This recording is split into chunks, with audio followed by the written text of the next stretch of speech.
Praise the Lord, hallelujah. പ്രിയപ്പെട്ട ദൈവമക്കളെ, നല്ലൊരു പ്രഭാതം കർത്താവ് നമുക്ക് തന്നിരിക്കുകയാണ്.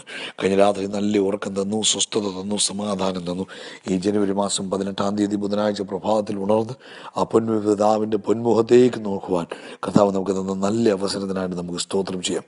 പ്രിയപ്പെട്ടവരെ, ഓരോ പ്രഭാതത്തിൽ ഉണരുമ്പോഴും കർത്താവെ, അങ്ങ് ഞങ്ങൾക്ക് ഒരു പ്രഭാതം കൂടെ തന്നല്ലോ എന്നൊന്ന് പറഞ്ഞ് കർത്താവിനെ സ്തുതിക്കണം.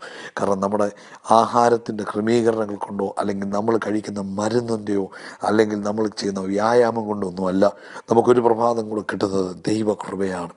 ആ ദൈവകൃപയെ ഒന്ന് ഓർക്കുവാൻ, ദൈവസ്നേഹത്തെ ഒന്ന് ഓർക്കുവാൻ, അവൻ്റെ പരിപാലനത്തെ ഒന്ന് ഓർക്കുവാൻ ഈ പ്രഭാതത്തിൽ കർത്താവിന് നന്ദി പറഞ്ഞാട്ട് ദൈവവചനത്തിൽ ഇങ്ങനെ പറയുന്നല്ലോ, സങ്കീർത്തനങ്ങൾ 104 ഇങ്ങനെ പറയുന്നു, എൻ മനമേ യഹോവയെ വാഴ്ത്തുക, എൻ്റെ ദൈവമായ യഹോവേ അങ്ങേറ്റവും വലിയവൻ. നമുക്ക് ഈ പ്രഭാതത്തിൽ പറയണമല്ലോ, നമ്മുടെ ദൈവത്തെ പോലും വലിയ ദൈവമില്ല, നമ്മുടെ ദൈവത്തെ പോലും അത്ഭുതങ്ങളെ ചെയ്യുവാൻ കഴിവുള്ള ദൈവമില്ല. വേദപുസ്തകം ഇങ്ങനെ പറയുന്നത്, സ്വർഗം എൻ്റെ സിംഹാസനവും ഭൂമി എൻ്റെ പാദപീഠവുമാകുന്നു. അപ്പം കർത്താവ് സ്വർഗത്തിലിരിക്കുമ്പോൾ കർത്താവിൻ്റെ കാലിവിടെ വന്ന് വീഴുന്നു, പാമേൻ ഭൂമിയിൽ വന്ന് വീഴുന്നു. അത്രമാത്രം വലിയ ദൈവത്തെയാണ് നമ്മൾ ആരാധിക്കുന്നത്. ആ വലിയ ദൈവത്തിൻ്റെ മുമ്പിൽ നമ്മുടെ വിഷയങ്ങളൊന്നും വലുതല്ല, അതൊക്കെ ചെറുതാ പ്രിയപ്പെട്ടവർ. അതുകൊണ്ട് എല്ലാം അവൻ്റെ കരങ്ങളിലേക്ക് ഏൽപ്പിച്ചു, സർവശക്തൻ്റെ ബലമുള്ള കരങ്ങളിൽ ഏൽപ്പിച്ചു കൊടുത്ത് സന്തോഷത്തോടെ ജീവിതത്തെ മുന്നോട്ട് നയിച്ചാട്ടെ. ഈ പ്രഭാത ദൈവം നിങ്ങളെ ഓരോരുത്തരെയും അനുഗ്രഹിക്കട്ടെ. സാധാരണ ജീവിത അനുഭവങ്ങൾ തന്ന് ഈ പകൽക്കാലം കർത്താവ് നടത്തട്ടെ. ആമേൻ. അതുകൊണ്ട് ദയയെ ഓർത്ത്, കൃപയെ ഓർത്ത് കർത്താവിന് സ്തോത്രം ചെയ്യുക. കർത്താവിൻ്റെ തിരുനാമം മഹത്വപ്പെടട്ടെ. ഹല്ലേലൂയ. ഇന്നത്തെ തിരുവചന ചിന്തയ്ക്കായിട്ട് നമുക്ക് ലൂക്കോസിൻ്റെ സുവിശേഷം 21-ാം അധ്യായം അതിൻ്റെ 33 മുതൽ 36 വരെയുള്ള വാക്യങ്ങൾ വായിക്കാം. ലൂക്കോസിൻ്റെ സുവിശേഷം നിങ്ങളുടെ ബൈബിൾ ഉണ്ടെങ്കിൽ എടുത്താട്ടെ. ലൂക്കോസിൻ്റെ സുവിശേഷം 21-ാം അധ്യായം 33 മുതലുള്ള വാക്യങ്ങൾ. ആകാശവും ഭൂമി ഒഴിഞ്ഞു പോകും, എന്നാൽ എൻ്റെ വചനങ്ങൾ ഒഴിഞ്ഞു പോകുകയില്ല. പ്രിയപ്പെട്ടവർ, ഈ ലോകത്തിലെല്ലാം മാറിപ്പോകും, നിങ്ങൾ കാണുന്ന സകലതും മാറിപ്പോകും, എന്നാൽ തിരുവചനത്തിന് മാറ്റം വരികയില്ല. അത് വേദപുസ്തകം ശക്തമായിട്ട് പറയുന്നു. എന്തൊക്കെ തിരുവചനത്തിൽ പറഞ്ഞിട്ടുണ്ടോ അത് സംഭവിക്കും. അതിന് വള്ളിക്കും പുള്ളിക്കും മാറ്റം വരുവാൻ കർത്താവ് സമ്മതിക്കത്തില്ല. കാരണം അത് അവൻ്റെ വചനമാണ്, അത് സർവശക്തൻ്റെ വചനമാണ്. അതുകൊണ്ട് ആ വചനത്തിന് യാതൊരു മാറ്റവും വരികയില്ല. ഈ പ്രഭാതത്തിൽ മാറ്റമില്ലാത്ത വചനം നമ്മുടെ കയ്യിൽ തന്നതിനായി, മാറ്റമില്ലാത്ത വചനം നമ്മളെ വിടുവിക്കുന്നതിനായി നമുക്ക് ഒരുമിച്ച് കർത്താവിന് നന്ദി പറയാം. അതിൻ്റെ 34-ാം വാക്യത്തിലേക്ക് പറയുന്നു, നിങ്ങളുടെ ഹൃദയം അതിഭക്ഷണത്താലും മദ്യപാനത്താലും ഉപജീവന ചിന്തകളാലും ഭാരപ്പെട്ടിട്ട് ആ ദിവസം നിങ്ങൾക്ക് പെട്ടെന്ന് കണി പോലെ വരാതിരിപ്പാൻ സൂക്ഷിച്ചുകൊള്ളുവിൻ. ഇവിടെ പറയുകയാണ്, നിങ്ങളുടെ ഹൃദയം അതിഭക്ഷണത്താലും. കാരണം കർത്താവ് പറയുന്ന കർത്താവിൻ്റെ വരവിനെ കുറിച്ചാണ് പറയുന്നത്. യേശു പറഞ്ഞ കാര്യങ്ങൾ, യേശുവിൻ്റെ വരവിനെ കുറിച്ച് പറയുക. അപ്പം യേശുവിൻ്റെ വരവിനെ കുറിച്ചുള്ള ചിന്തകൾ നഷ്ടപ്പെടുത്തിയിട്ട് മറ്റു ലോക ചിന്തകളിൽ നമ്മൾ മുഴുകിക്കഴിയുമ്പോൾ കർത്താവിൻ്റെ വരവ് നമുക്കൊരു കണിയായി മാറും, അല്ലെങ്കിൽ ഒരു ട്രാപ്പായി മാറുവാൻ സാധ്യതയുണ്ട്. അതുകൊണ്ട് ഈ കാലഘട്ടത്തിൽ ഹൃദയം അതിഭക്ഷണത്താലും, അതായത് നമുക്ക് ഈ ശരീരത്തിന് വേണ്ടുന്നതിനെക്കുറിച്ചുള്ള ആഗ്രഹങ്ങളാലും, പിന്നെ ശരീരത്തിന് സുഖം, മദ്യപാനം എന്ന് പറയുമ്പോൾ ഒരു അഡിക്ഷനാണ്. ലോകത്തിലെ പല കാര്യങ്ങൾക്കും അഡിക്റ്റഡായി, അല്ലെങ്കിൽ എങ്ങനെ ജീവിക്കുമെന്ന് ഭാരപ്പെട്ട് ഈ ലോകത്തിൻ്റെതായ ചിന്തകളിലും ഈ ലോകത്തിൻ്റെതായ താല്പര്യങ്ങൾക്കും ഈ ലോകത്തിൻ്റെതായ ഉന്നമനങ്ങൾക്കും വേണ്ടി പ്രവർത്തിക്കുന്നവരോടാണ് ഈ വചനം പറയുന്നത്. കാരണം അങ്ങനെ ഭാരപ്പെടുന്നവരുടെ ജീവിതത്തിൽ കർത്താവിൻ്റെ വരവ് ഒരു കണി പോലെ ആയിത്തീരും. ആമേൻ. എന്താ ഇവരുടെ പ്രശ്നങ്ങൾ? ഇവർ ഈ ലോകത്തിൻ്റെ കാര്യങ്ങളിൽ ഇൻവോൾവായി, ലൗകികനായ മനുഷ്യൻ നടക്കുന്നത് പോലെ നടന്ന്, ലൗകികനായ മനുഷ്യൻ ചിന്തിക്കുന്ന പോലെ ചിന്തിച്ച് എങ്ങനെ പണം വർദ്ധിപ്പിക്കാം, എങ്ങനെ പേര് വർദ്ധിപ്പിക്കാം, എങ്ങനെ ഈ ലോകത്തിൽ കാര്യങ്ങൾ നടക്കാം, ആരോടൊക്കെ വഴക്കുണ്ടാക്കാം, ആരുടെയൊക്കെ കുശുമ്പ് പറയാം, ആരെയൊക്കെ കുറിച്ച് ഏഷ്ണ പറയാം എന്ന് ലൗകികമായ കാര്യങ്ങളിൽ ഇൻവോൾവായി, ഭക്ഷണത്തെക്കുറിച്ചും ലൗകികമായ വീട് പണിയുന്നതിനെക്കുറിച്ചും വസ്തു മേടിക്കുന്നതിനെക്കുറിച്ചും എങ്ങനെ എന്ന് വേണ്ട എന്ന് വെച്ചാൽ ഈ ലോകത്തിലെ ഓരോരോ കാര്യങ്ങളെക്കുറിച്ച് മാത്രം ചിന്തിച്ച് ഉയരത്തിലുള്ളതോ സ്വർഗത്തിലുള്ള ഭവനത്തെക്കുറിച്ച് ഒന്നും ചിന്തിക്കാതെ ഈ ലോകത്തിൻ്റെതായ കാര്യങ്ങളിൽ മാത്രം ഇടപെട്ട് ജീവിക്കുന്നവർ ശ്രദ്ധിച്ചോ. കാരണം അത് കർത്താവിൻ്റെ വരവ് നിങ്ങളുടെ ജീവിതത്തിൽ ഒരു ട്രാപ്പാകുമെന്നാണ് പരിശുദ്ധാത്മാവ് ഇവിടെ നമ്മളെ ഓർപ്പിക്കുന്നത്. നമ്മുടെ അനുദിന ജീവിതത്തിൽ നമുക്കൊരു ബോധ്യം വേണം, നമ്മൾ ഈ ഭൂമിയിൽ താൽക്കാലിക ജീവനക്കാരാണ്, അല്ലെങ്കിൽ താൽക്കാലികമായി ജീവിക്കുന്നവരാണ്, പരദേശവാസികളാണ്. നമുക്ക് നിത്യമായ ഒരു ഭവനം സ്വർഗത്തിലാണ്. അപ്പം നമ്മുടെ കൂടുതൽ പ്രയത്നവും നിത്യഭവനത്തിന് വേണ്ടി ആയിത്തീരണം. അതാണല്ലോ ഈ നൂറ്റാണ്ടുകൾ, യുഗായുഗങ്ങൾ നമ്മൾ താമസിക്കാൻ പോകുന്നത്.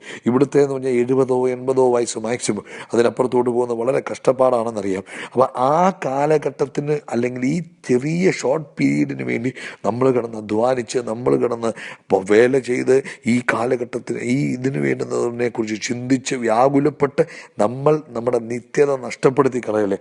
അങ്ങനെ ചിന്തിച്ച് പോകുമ്പോൾ എന്തു പറ്റും? കർത്താവിൻ്റെ വരവ് ഒരു ട്രാപ്പായി മാറുവാൻ സാധ്യതയുണ്ട്. അതുകൊണ്ടാണ് മർക്കോസിന് സുവിശേഷം 4:19 പറഞ്ഞു, ഈഹലോകത്തിൻ്റെ ചിന്തകളും ധനത്തിൻ്റെ വഞ്ചനയും മറ്റു വിഷയമോഹങ്ങളും അകത്ത് കടന്ന് വചനത്തെ ഞെരുക്കി നിഷ്ഫലമാക്കി തീർക്കുന്നതാണ്. അതായത് ദൈവവചനം അനുസരിച്ച് നടന്നാലേ നിത്യതയിൽ പോകാൻ വഴിയുള്ളൂ. അപ്പം ദൈവവചനം കേട്ടാലും ഈ ലോകത്തിലെ ചിന്തകൾ, ധനത്തിൻ്റെതായ ചിന്തകൾ എന്ന് വേണ്ട മറ്റു വിഷയങ്ങളിലെ മോഹങ്ങളും അകത്ത് ചെന്ന് വചനത്തെ ഞെരുക്കി നിഷ്ഫലമാക്കി തീർക്കുന്ന ഒരു അനുഭവം, അതിൽ നിന്നും ദൈവമക്കൾ മോചനം പ്രാപിക്കണം. അമേൻ, അമേൻ. അതുകൊണ്ട് 34-ാം വാക്യം പറയാം, പെട്ടെന്ന് കണി പോലെ വരാതിരിക്കാൻ സൂക്ഷിച്ചുകൊള്ളുവിൻ, അത് സർവ്വഭൂതലത്തിലും വസിക്കുന്ന ഏവർക്കും വരും.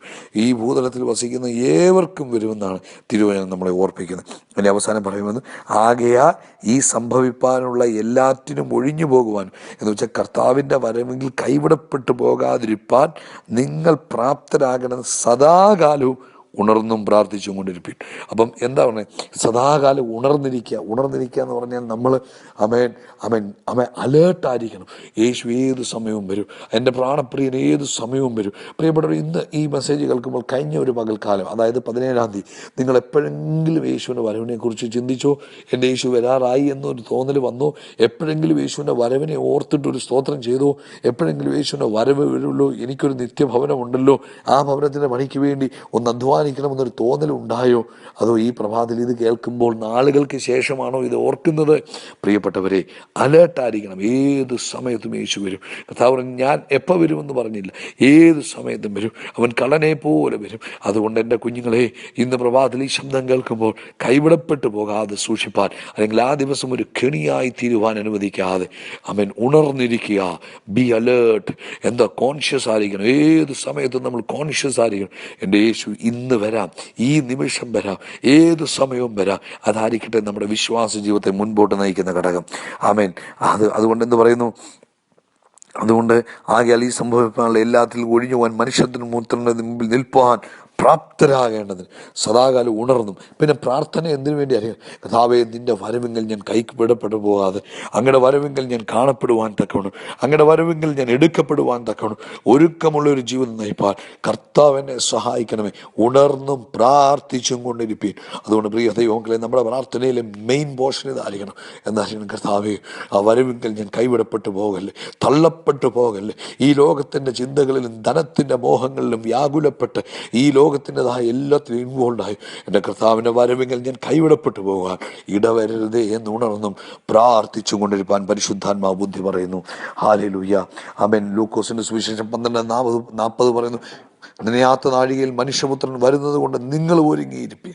നിനയാത്ത നാഴികയിൽ മനുഷ്യപുത്രൻ വരുന്നത് കൊണ്ട് നിങ്ങളും ഒരുങ്ങിയിരിപ്പീൻ. അതുകൊണ്ട് പ്രിയപ്പെട്ടവരെ, ഈ പ്രഭാതത്തിൽ ഈ മെസ്സേജ് നിങ്ങൾ കേൾക്കുമ്പോൾ ഒരുങ്ങിയിരിക്കുന്ന ഒരനുഭവം നിങ്ങളുടെ ഓരോരുത്തരുടെയും ജീവിതത്തിൽ ഉണ്ടാകട്ടെ, എൻ്റെ ജീവിതത്തിൽ ഉണ്ടാകട്ടെ. ഉണർന്നും പ്രാർത്ഥിച്ചുമുണ്ട്. ഈ ലോകത്തിൽ പണം ഉണ്ടാക്കുന്നതിനോ, ഈ ലോകത്തിൽ വീട് വെക്കുന്നതിനോ, പറമ്പ് മേടിക്കുന്നതിനോ, അല്ലെങ്കിൽ മറ്റ് കാര്യങ്ങളെക്കുറിച്ചുള്ള ചിന്തകൾ വിട്ടിട്ട് എൻ്റെ പ്രാണപ്രിയൻ്റെ വരവെങ്കിൽ എനിക്ക് എടുക്കപ്പെടണം, അവനോടുകൂടെ ചേർക്കപ്പെടണം, ആ ഒരു ആഗ്രഹത്തോടുകൂടി ജീവിതം മുൻപോട്ട് നയിക്കുവാൻ പരിശുദ്ധാത്മാവ് നമ്മളെ ഓരോരുത്തരെയും സഹായിക്കട്ടെ. നമ്മൾ ഫലപ്രദമായ വൃക്ഷം നീരുറവനിലേക്ക് നട്ടിരിക്കുന്നു, മതിലിന്മേൽ പടരുന്നു. യഹോവ നമ്മളെ സഹായിക്കും, നമ്മൾ ലജ്ജിച്ചു പോകുകയില്ല. God bless you. ഉണർന്നും പ്രാർത്ഥിച്ചും കൊണ്ടിരിപ്പീനും. ദൈവം അനുഗ്രഹിക്കട്ടെ.